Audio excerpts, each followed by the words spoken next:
You need to grow as an identity, if in fact your painting's to grow. Because it's only ever going to be an expression of you, at best. It'll find you out otherwise. Painting is always only going to be as good as the way you perceive things to be.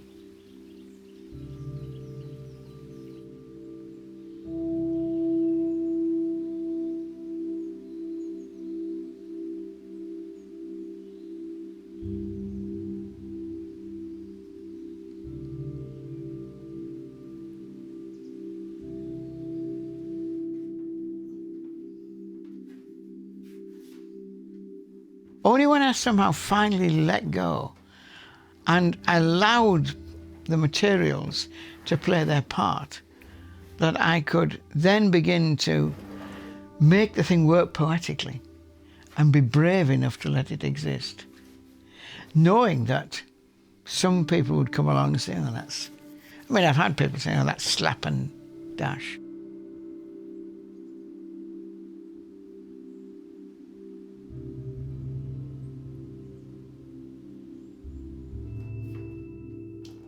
If paintings only impress instead of express, then they're failures. Paintings shouldn't be about, aren't I a clever painter, look what I have done. They shouldn't be about that ever. That's why I say I like a painting that looks as if it's happened.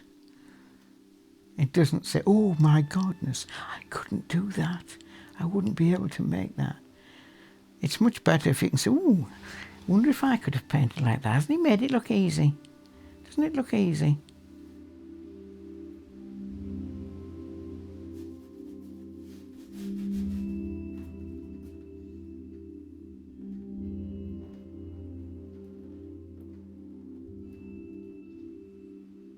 I draw from nature those flowing elements that particularly excite me.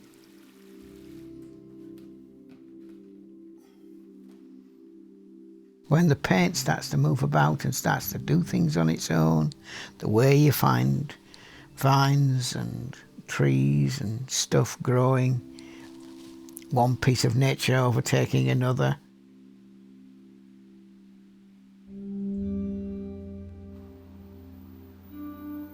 They're live, they're like nature. They are as much a part of experience as looking at the landscape as it has evolved. I mean, when we look at a section of landscape, it's the sum of its history.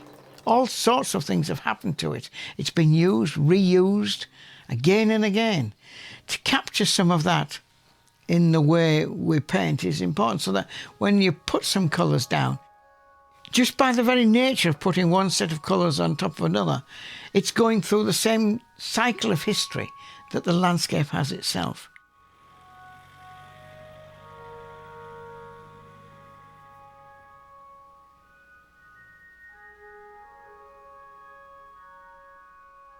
The forces at work, different planes, different spaces and surfaces, passages of light and through and between things, dissolving objects when the character of the various components almost change and become something else.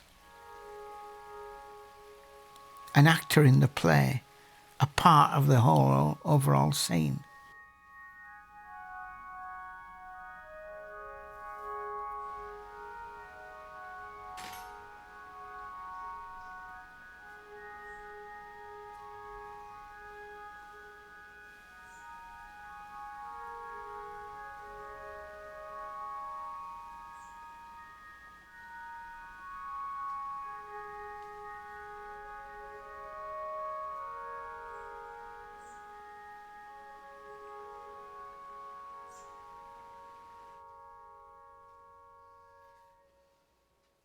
Some of the best things I've ever done are those things I think, I don't remember doing that.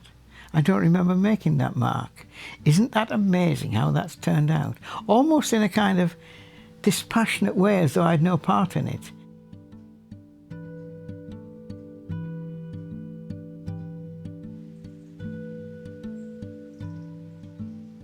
You follow the paths of accumulated experience and discard those things that somehow feel right to discard. You're always looking for a rightness in terms of a state of consciousness.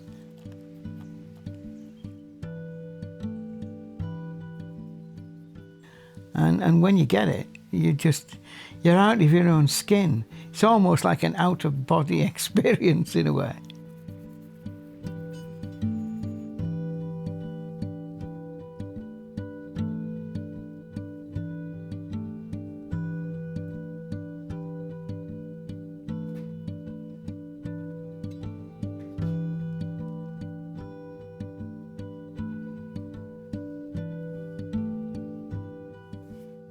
I have to almost be two people.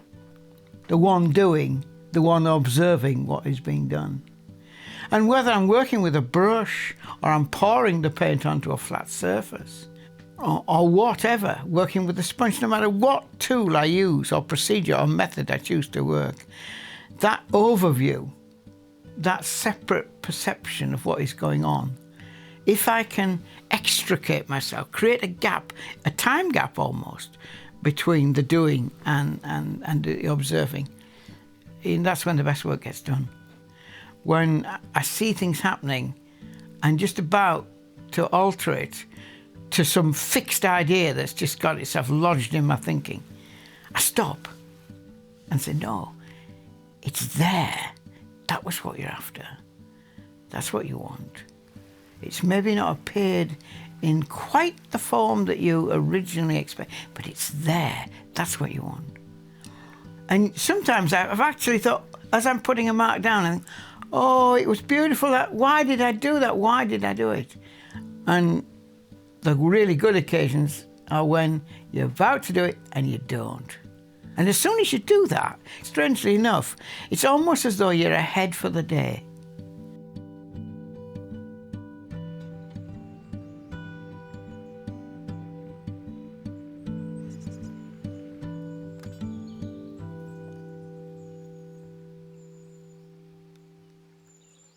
When you're painting, there are times when your perceptions are so heightened, you can't believe it's possible to do a bad painting or make a bad mark.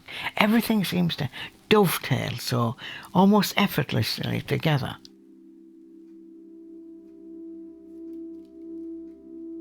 And then there are other times when everything just misses all the time and you can't somehow connect.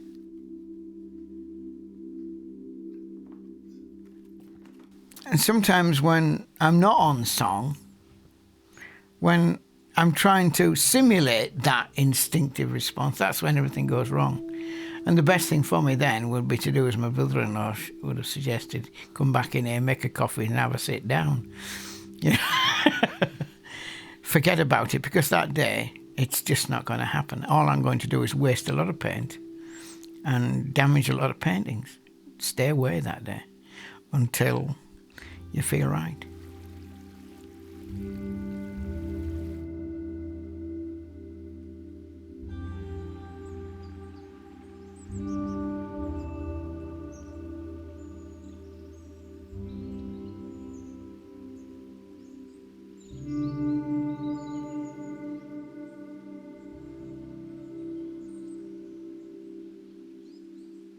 Artists are famous for getting depressed about their work, from fluctuating views and things like that. And as years have gone by, I've become more familiar with the different reactions I can have to my work. I can go in there sometimes and think, everything I've ever done is rubbish. It's all a waste of time. I pick up the sketchbooks, I go through them, oh, rot, absolute rubbish. And on the other occasions I can go in and think, there's something memorable about everything I've done. And I thought, you're living in your own myth, you idiot. Somewhere between the two is the truth, and that's the sort of the key you're looking for, that level ground, between these two extremes. And then you can make judgments, And these days I'm in that level ground more often than I used to be.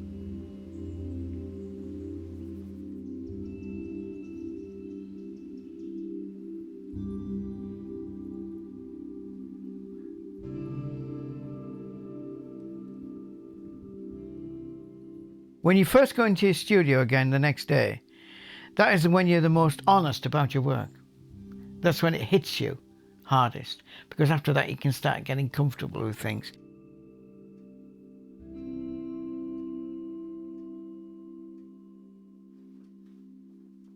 The painting can get to a point where I feel it's sort of livable with. The word finish I can't entertain, I can't come to terms with. I can come to terms with the reality. This thing has become a reality. It's become an identity. It's become a character. It's got a life of its own.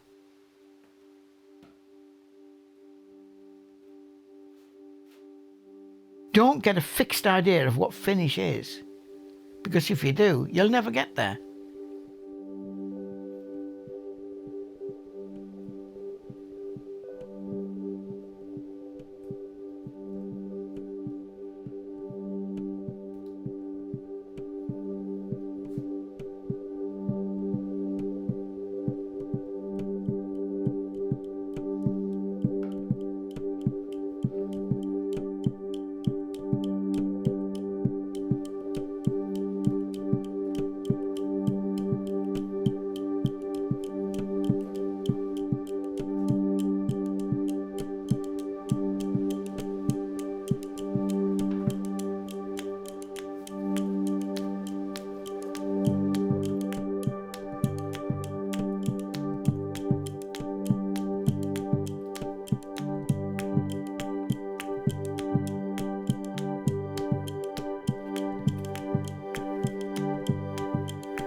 Is it a good idea to have it around for a long time, to live with it, to get to know it, things like that?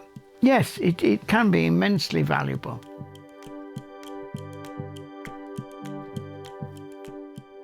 I want to live with it. I want to see if what is there is really me, or I like it because of the references and associations to a kind of art practice which is commonly accepted.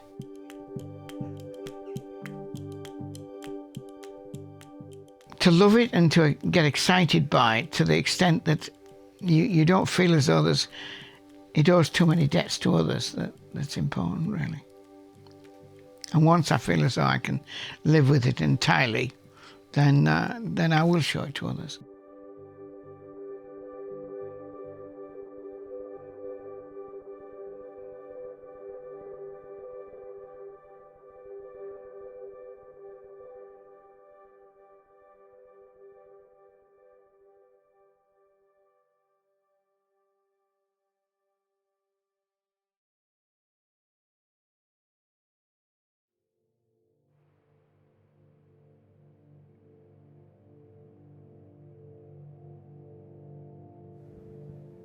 The biggest thing is to peel away those inhibiting factors that have denied the free flow of creativity, the free flow of some great passion that lies within.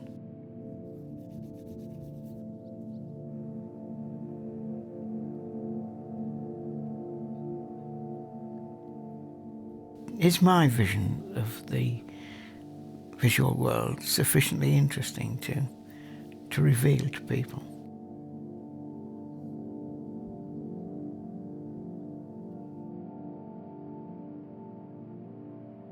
I did hope and to some extent believe there was an artist in me.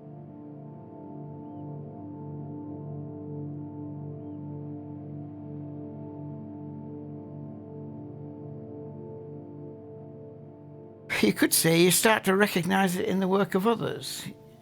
And that maybe misleads you from time to time into thinking, well, if I paint like that, I'll do a wonderful picture. But then that's somebody else, it's not you. It should lead you to think how wonderful what that painter's done, how marvellous it is for me that I have been given the gift to recognise what it's got to offer, the beauty of it. And sometimes you've got to let go of your perceptions, your your restricted view of things. And you have to wake up, I suppose. And then the artist will enrich your life. Just as if you listen to music, it's the same way. Music can enrich your life.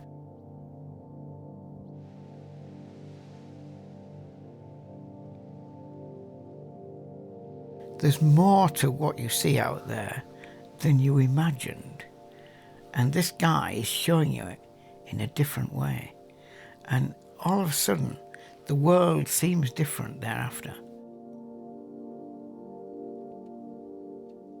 I think that's absolutely fantastic, that somebody's vision of the world can intrigue you in such a way and can make you feel all sorts of amazing feelings about what you see.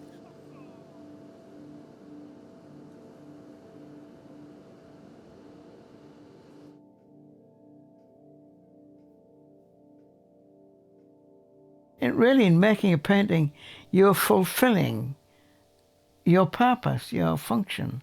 It's become so much a part of you that it's like just an extension of yourself, really.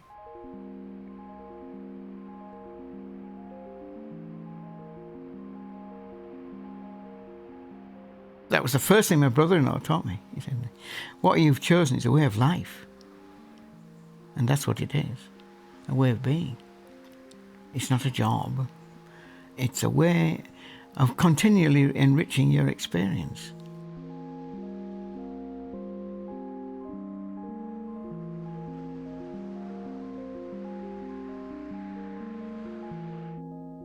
I did think when I was in my late 20s that that there would be a kind of way of doing things, there'd be a way of perceiving things, that once I discovered it, it would be a continual repeating sort of sequence of things.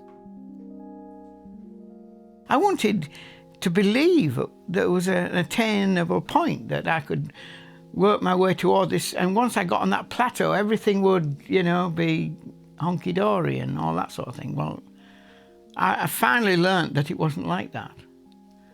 And a lot of the creative process is much less comfortable than that. Sometimes it's like working in a drafty corridor rather than a comfortable studio. To make it over comfortable sometimes is a big mistake. It's better, in fact, if it's a bit more raw than that.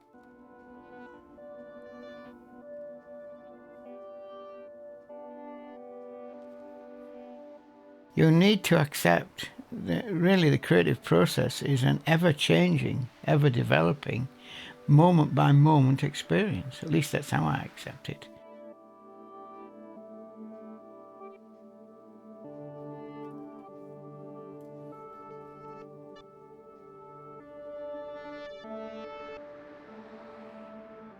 This guy who helped me as an athlete many, many years ago, one of the things he said to me, and he was referring to running at the time, but I thought of painting just as much. He said, you've got this gift. He said, let it rest in the palm of your hand. Don't force it, don't rush it. And he was referring to running. Don't go out there and train yourself to death. Just train to get yourself fitter and feel free. Come back in feeling as though you could go out and do it again. And he was talking about a 10 or 12 or 15 mile run. That's why I say to people, don't go panicking off and trying to get into the London Gallery. Don't try to force people to like your work. Just express this thing.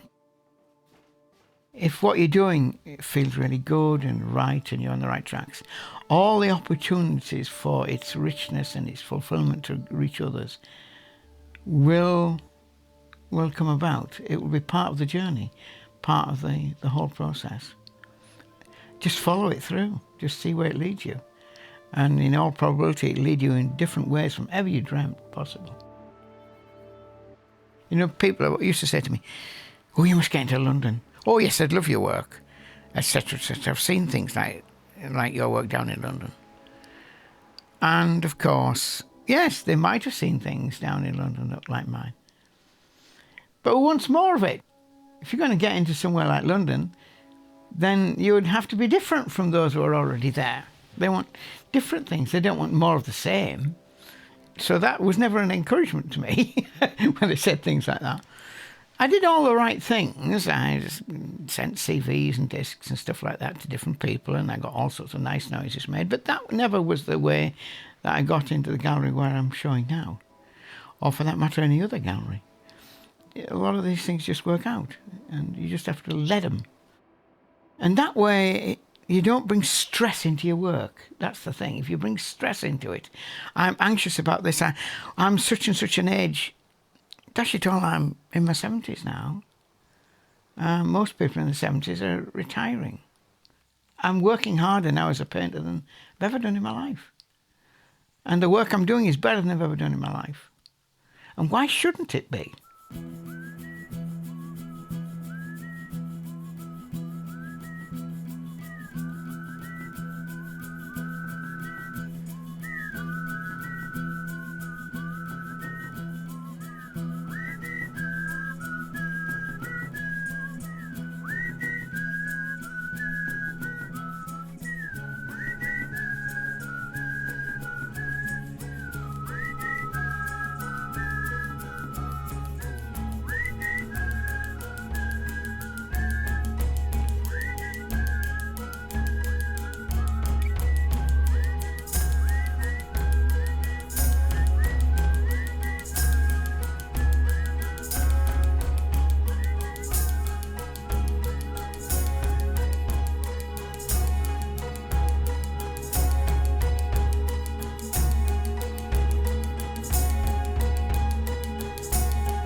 Well, I think over a lifetime I've begun to understand something about landscape.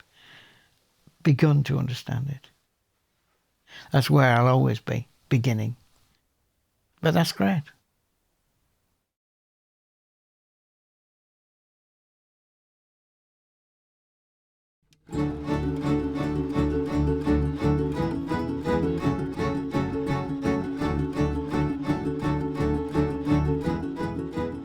Folk get such a thrill because they connect certain things that they've seen and experienced throughout a lifetime with something they're seeing in front of them, and it's reminding them, making them think about this moment, and it brings it alive. It makes it real again for them.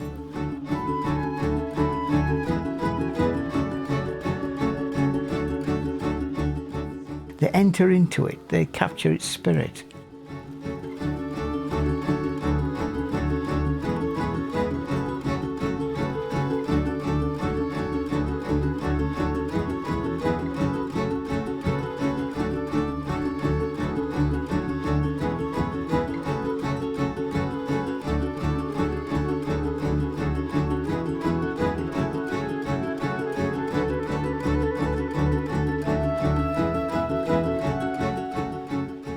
Stravinsky, when he was asked about composing some music, he said, I am the transmitter between the source from which these spring, and I write the ideas down. His intervention made it possible.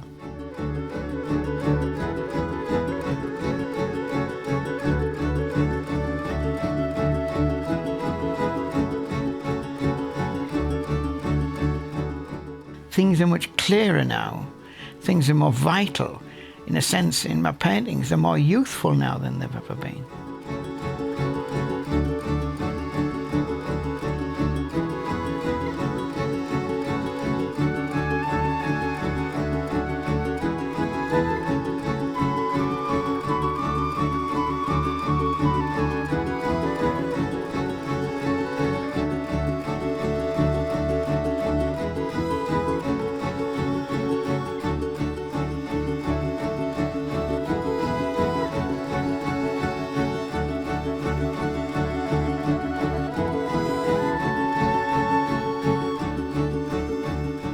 if I'm in total control, I produce rubbish. Banal, drab nothingness. It's when I release control, when I let go. And it's a terrifying experience. It's sort of like going down a toboggan run and letting go of the controls, letting some outer force take charge.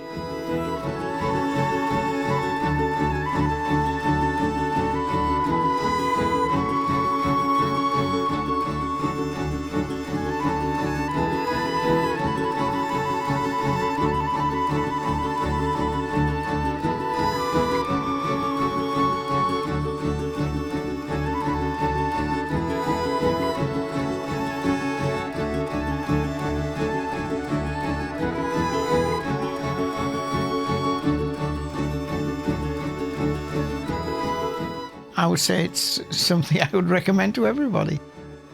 Do your best work in your 70s. You never know what the 80s might bring.